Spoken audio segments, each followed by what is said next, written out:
Hello, welcome to this creative conversation. What's so great about 90 Degrees was a chat I had with Patrick Edwards about precision on our new podcast, Creativity, Hustlers, Fakers, and Thieves, creativity-hft.com. And that chat displayed both Patrick's cynical wit and his complete understanding of his field of furniture conservation and the 18th century world of marquetry known as boule marquetry. And it also showed, I think, his mastery in a field, woodworking in general, that has been overrun in recent years by engineers and companies and part-time influencers bent on eliminating error, no error, as if a failure were a bad thing. There is in all these new jigs and dialed in accuracy, the promise of mastery now available at a new low cost. So let us consider this precision as it relates to our world at the bench. It is one of those skills that has to be learned, appreciated, assimilated to some extent, if you're going to be a woodworker at least. How precise can I be? How precise do my tools allow me to be? How precise am I going to be today? So what are my limitations? And then what are my standards? There's a line in the shop. I've talked about this with many of my groups. A line in the shop that everyone faces as to the level of machine that you will permit into your world. So take, for instance, this timeline on cutting a groove. In the Middle Ages, you cut it by hand with a chisel, maybe a saw, a hand saw. In the late 19th century, Sister Tabitha came up with that table saw. You might have used that, or a Stanley router plane.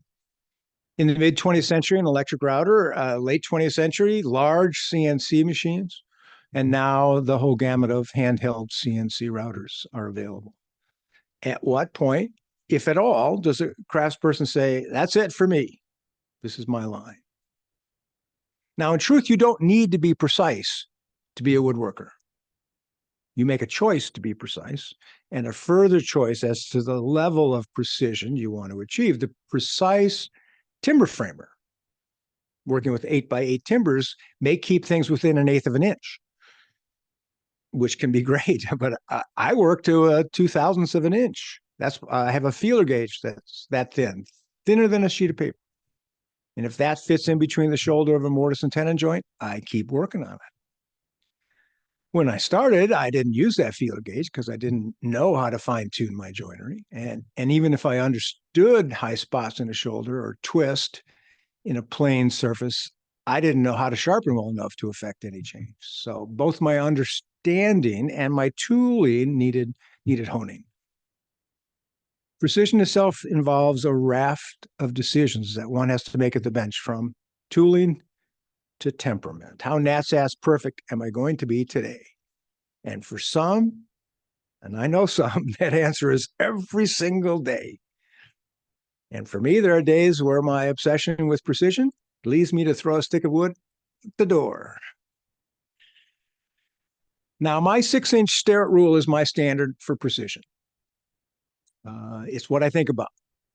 And it's what when I'm thinking about a space, I need consistency. So I have that 6-inch rule. My social science friend, Mark, pointed out to me the difference between validity and reliability. So validity is about accuracy and reliability is about consistency. So I'm used to thinking about a 1/2-inch space. Does this translate to 13 millimeters in my mind? And the answer is no. So I need to be consistent about my precision. One aspect of it that I've enjoyed watching in myself is how I've trained my eye now to be able to find center. I had a misplaced drawer pull that an apprentice put on, and it was off by 1/8 of an inch. And I look at it and I go, well, that's off. It's not centered. It should be centered. And so I started to make decisions based on my eye. This is the center. This is the whole center. This is where the screw should go. This is where the dovetails. This is how they're going to look. Patrick also brought up some interesting ideas when about precision when he mentioned David Pye. David Pye wrote a couple of books, one on workmanship and one on design. And in those books, he talks about the workmanship of certainty versus the workmanship of risk. And workmanship of certainty means I move the wood into the machine, I get reproducible results, accuracy, predictability, and sameness. No wabi-sabi present. There's none of that present. And read Suetsu Yanagi's book, The Unknown Craftsman, about the beauty of irregularity, the beauty of imprecision. Different perspective. Workmanship of risk, however, moves the tool into the material. And many things can happen depending upon the skill of the hands moving the tool, the sharpness of the tools, the grain of the wood in our case. And this unpredictability can yield beautiful results sometimes. It can also be a big mess. But by understanding fundamentals, by understanding where precision fits in our world, and then taking the time to practice it, persevere with it, be patient with it, in order to become precise, one can also break free from it. So that understanding of fundamentals, I think, is so important to get that deep intuitive feel for it in your work. And then you can decide when to take a break, when to add negative space. Rick Beato on his podcast had this wonderful interview with Pat Metheny, the jazz guitarist. And in one of Pat's master classes, he has his gifted students, all gifted guitar players, practice quarter notes over and over, quarter notes. And his thinking was, if you can't play the quarter notes, then all the achromatic stuff, all the off-the-wall stuff just won't be as good, which is maddening if you're really gifted and want to learn from the master, and he's making you play what they teach their 6-year-old at home to play. But Metheny's point in the interview is, when you learn to master the simplest of techniques completely, that's when you can step away from them. So you get the basics down. And that practice in one's precision allows you then to riff. And you can become precise, both in your practice and in your performance. And this is what I think craft is about, and what the idea of flow is about. So those are some beginning thoughts on this topic. Ali, do you have anything you'd like to? Yeah, sure. Like, as a counterpoint, I offer the best you can do. I was just looking up, I don't have a ruler that goes down to 1/512th of an inch, which is about 1/2000th of an inch. So 1/500. So 500 sheets of paper, it's what it takes to get to Gary. And I don't do that. I don't have the time. I don't have the interest. And my clients aren't paying me well enough to bother with that.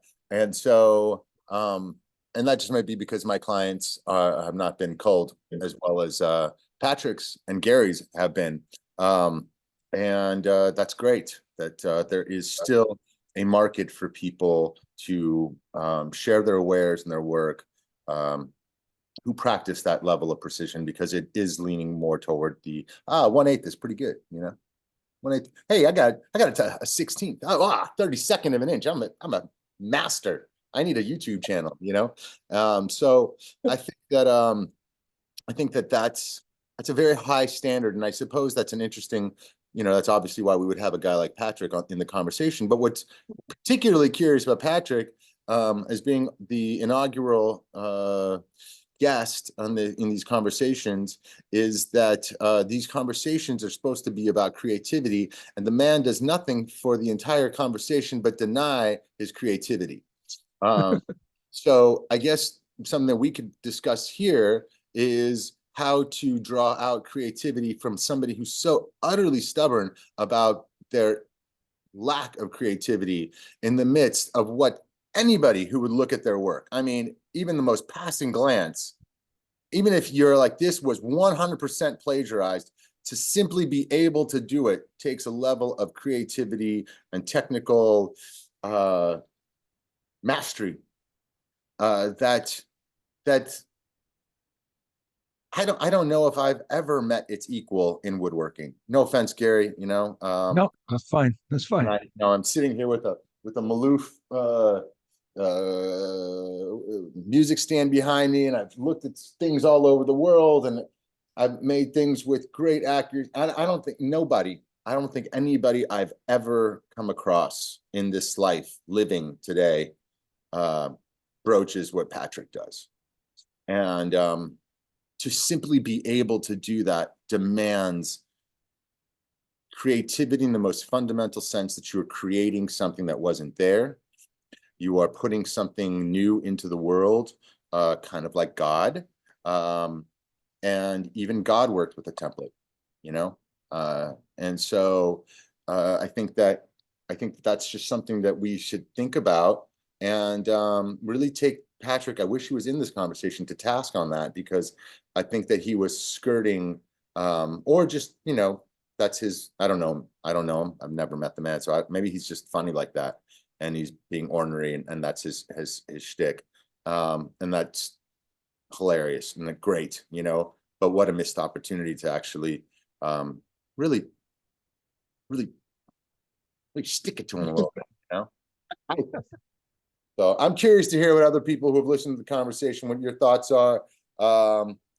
Yeah, you know, there's, you know, I mean, if there's a spectrum that we're creating with Patrick over here, Gary slightly over here, I'm like not even, you know, and I'm pretty good. I think I'm pretty good. Like, you don't see light coming through my work, and I'm not even on that range, right? And then there's construction workers.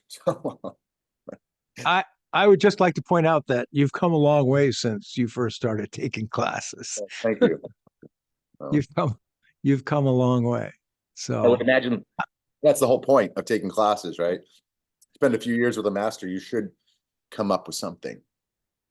well, you want some of those habits to rub off, and you want to see.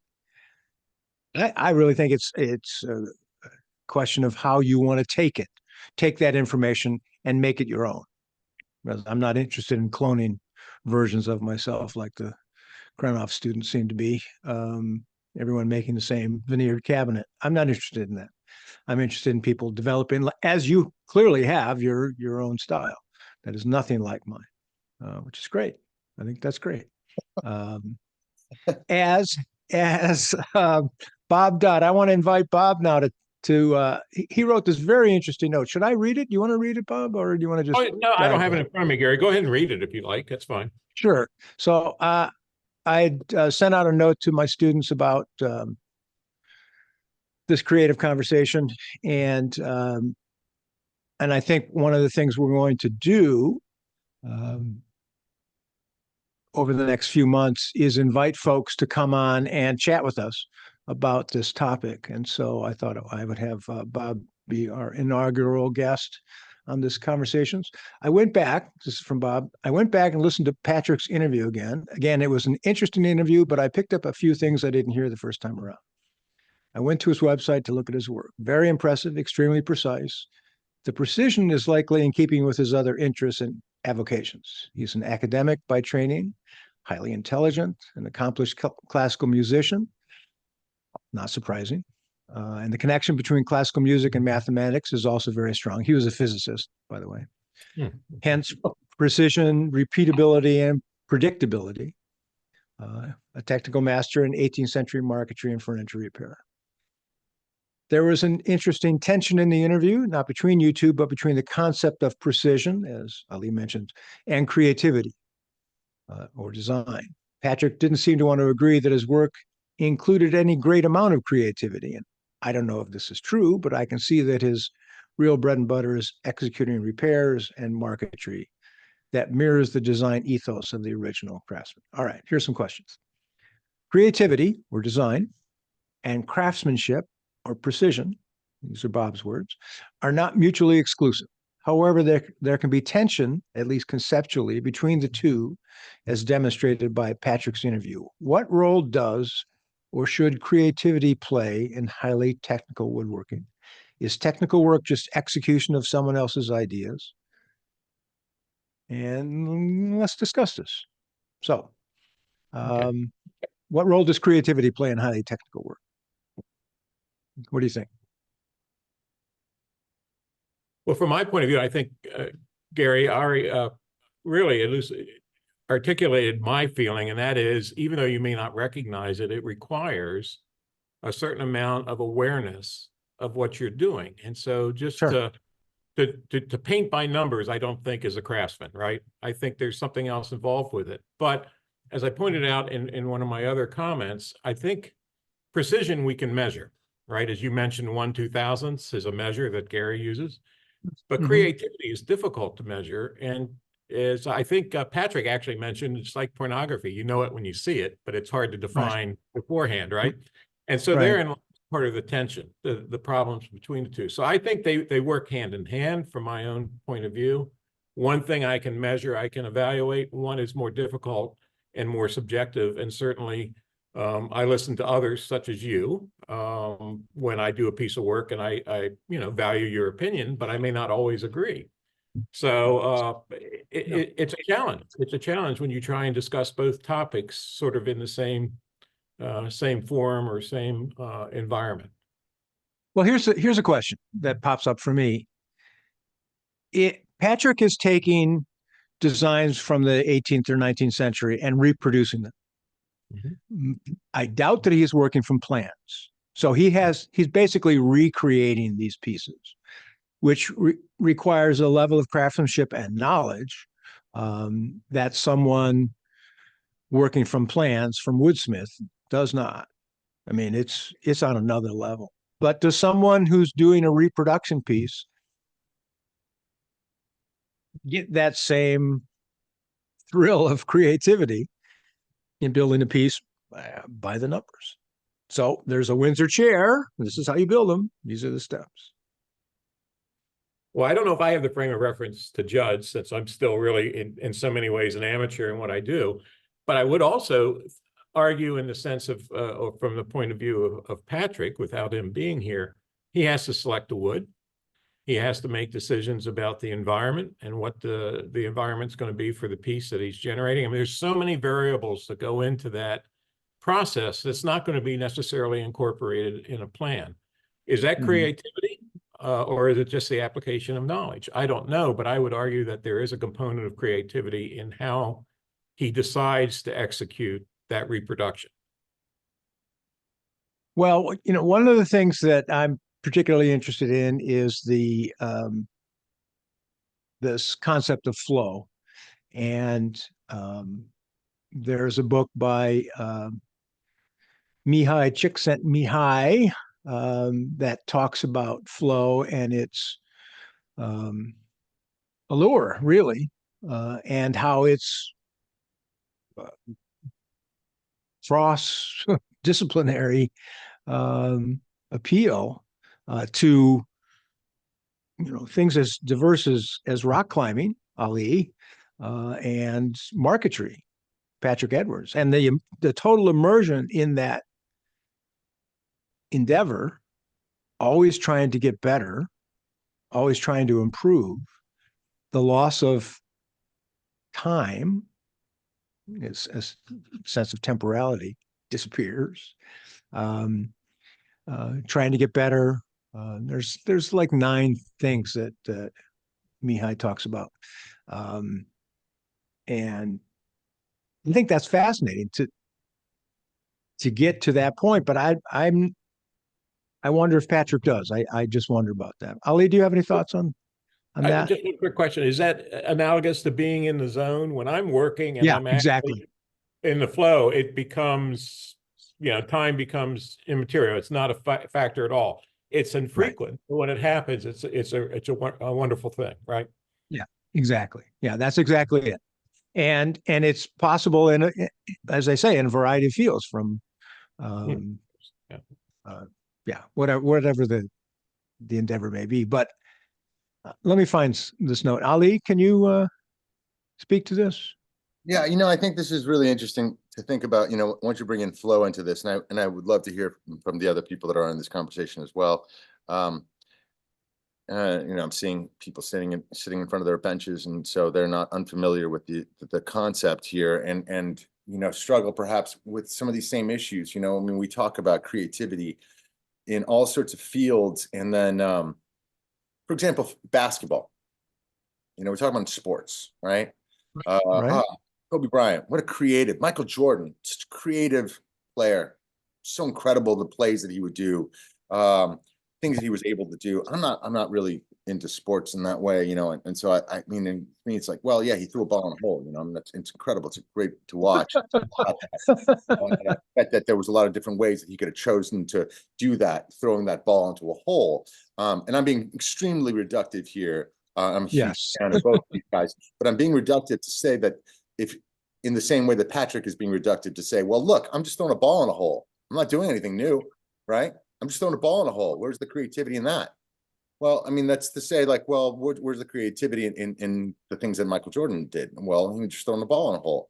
And so I think that when you get into this flow state and you are actually, I think that creativity has become this thing where we've laden it with such an unnecessary, superficial expectation that it's going to be something magical and absolutely new, never before done, rather than in the most essential sense, putting something new that wasn't in the void, in that filling the void, right? It wasn't there before. I've created something new.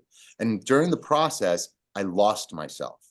I became, the hammer was no longer a tool in my hand. It was part of my arm, right? Right. And I lost myself. There was no separation between me, the hammer, and the wood, the nail, whatever it was. And so I think that the pushback is necessary because I don't want creativity to be the domain of the elite or the excellent. In fact, it is the playground of the novitiate. It is where you have fun and you make something new. And if we just reserve that for people who are really good, fuck that, man. I don't want to have a part of it. That's right. Yeah. No, I'm with you. It's one of those things that drives me nuts and led me to this podcast, which is this sort of deification of artists. Oh, I'm in a zone. I'm in a place that few people can reach, and that's just not true. It's just not true. It does take practice and patience and perseverance to learn to get good at something, and precision is one of those things. But here's the list of the 9 component states of achieving flow, according to Csikszentmihalyi. Challenge, a balance between challenge and skill, a merging of action and awareness, clarity of goals, that's important, immediate feedback, concentration on the task at hand, a paradox of control. I'm not exactly sure what that one's about. The transformation of time, loss of self-consciousness, and an autotelic experience, which is, the doing something for its own purpose, not to make money, not to get fame, doing it because you love doing that, whatever it is. And that is, I think, attainable. I think it's a reachable goal. And instead we, pick up any copy of the New York Times and read about the latest. Oh, it's incredible artist. This, and which is great. It's good. They get their time in the sun, but there is also that beatification of the artist that's just not real. Artists are real people. I know some. There's some in the audience. So and that and understanding that it's a practice, and I think it's a daily practice myself. I think that being creative is a daily practice. Twyla Tharp's book on creativity is pretty interesting in that regard. She had a bit of a head start. her mom was having her listen to Bach at the age of 3. It's a lot like my growing up. Only Bach was called Little Wally and his Polka Kinks, so it's a little different. So she came from a family that was interested in creativity, and not everyone does. But there are too many people out there who have been turned away from the mountaintop because they're not. You can't do this. And I think that's bunk. No, there's a lot of stuff out there. Yeah, Ali. Chris chimed in with a question here. I wanted to address it here. He said, isn't there a different type of precision in a reproduction piece versus a quote unquote a piece for the common man? And I think it's a good question, Chris. And if you want to expound on that, it'd be interesting to hear what your intention is with that before I comment on it. But Chris, you want to say a couple words? Yes. So we talk about precision. I mean, like, I use the CNC machine and I can get down to whatever 0.0000% accuracy. Then I take your that face, Gary. then I take that piece and I use it and I connect it to another piece which I had a hand make. So that just changes the entire perception and precision of that piece I made on a CNC machine. Same thing. When we talk about precision and accuracy and everything else, I'm not saying that we as now in the society of where it doesn't matter. And I think it didn't even matter back in the horse and buggy days and in the 16th century when you had the guy building a chair for the farmer to sit on to milk the cows. So when we talk about precision, isn't that a self-inflicted pain? I love it. That where Gary, you're doing wood moves. So you're using a feeler gauge on your building, and as soon as it's exposed to the summertime versus wintertime, it's going to move.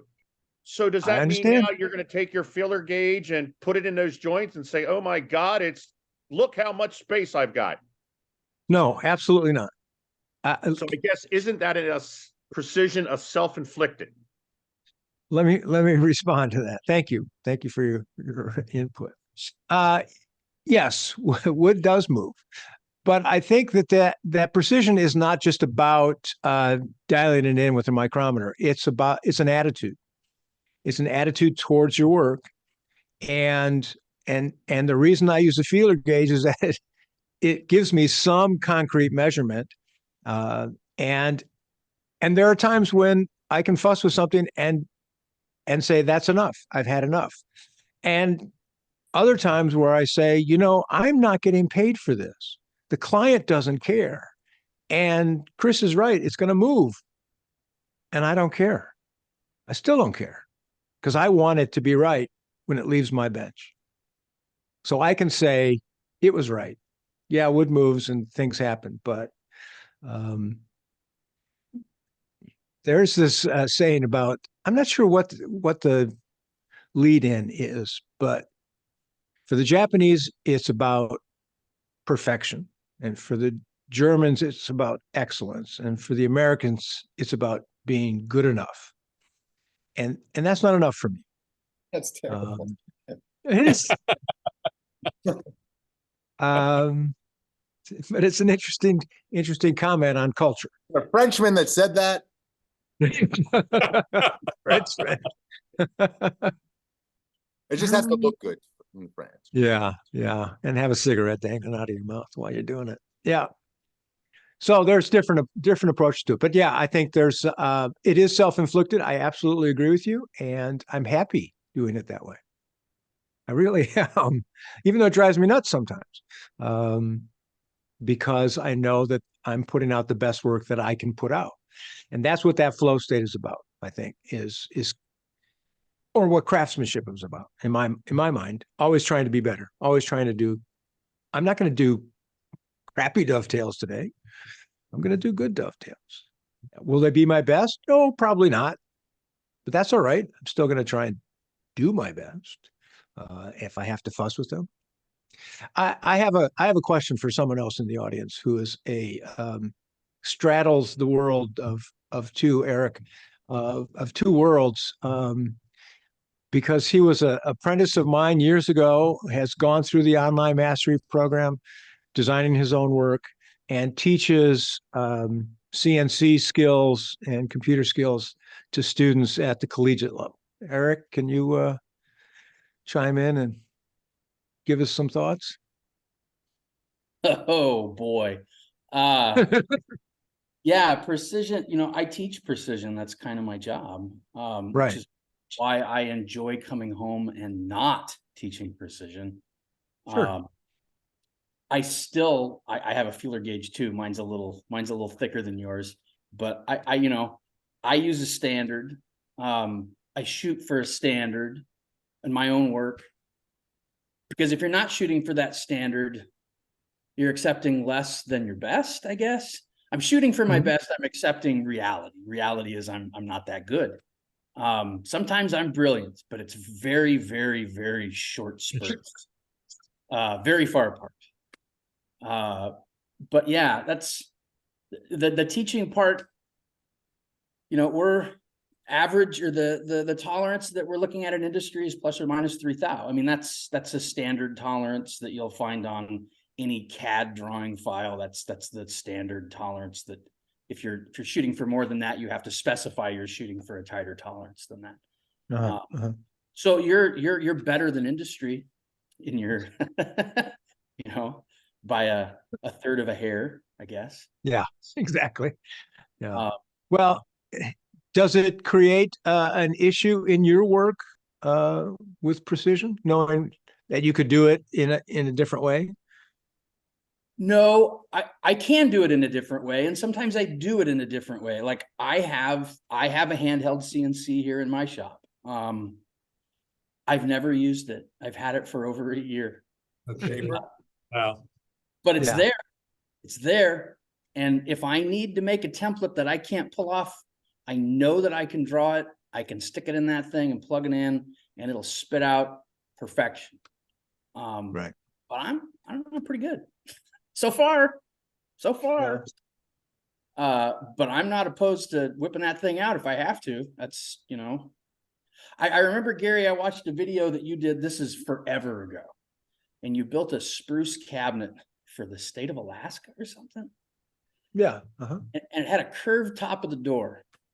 And I remember you were trying to plane the top of that door. And I don't know how I watched this video. And you got out a belt sander and you looked at the camera and said, "I'm no purist today." And you sanded the top of that door. And I thought, well, that's something to aspire to. He's proud, but he's not too proud. Yeah. Well, I have to say I did a lot of drugs, and I don't remember that. I got spruce, and spruce is impossible to work with hand tools because it's so spongy. I don't remember pulling out a belt sander, but yeah, I did a video with my editor Vinny on knife hinges, and so maybe it was that. I don't remember. But when I think of you, Gary, I think of that moment where you could see the look in your eye, like this isn't happening. Like I'm switching gears. Well, So- there are times that in the shop when you have to look in your toolkit and see what's available to get the job done for your own sanity, to get it done on time, there's a lot of factors. When you pick up a tool, there are a lot of decisions you make by picking up a particular tool. Do I pick up a chisel or do I pick up a router? Why? And there are ramifications with those decisions. So it's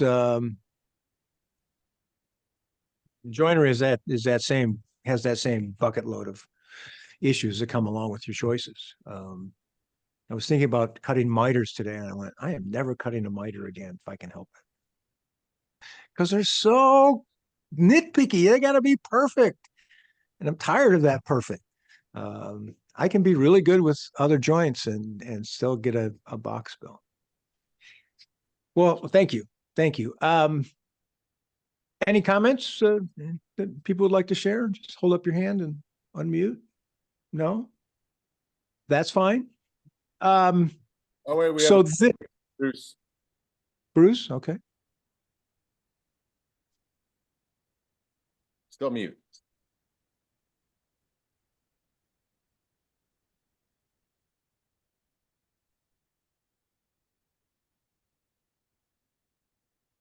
Try it. Say something, Bruce. No? I think I've got a wrong. No, no, Got you're good. Go ahead. Go ahead. Now you're gone. All right. Well, thanks. We're not going to wait on this. I'm sorry. Yeah, you're cutting in and out. I don't know what the connection is. So this conversation is going to get well, it's being recorded. We're going to put it on YouTube so people can see it later. I know a couple of students wanted to be here and couldn't make it. And we will be running these every other week after the podcast drops. So next week there's a podcast on curiosity with Deb Stoner, who does amazing work. And the week after that, we'll have another conversation. And I hope you'll join us. So thanks very much, everyone, for coming by. Ali, thank you for coming. Bob, thank you for your comments and questions. And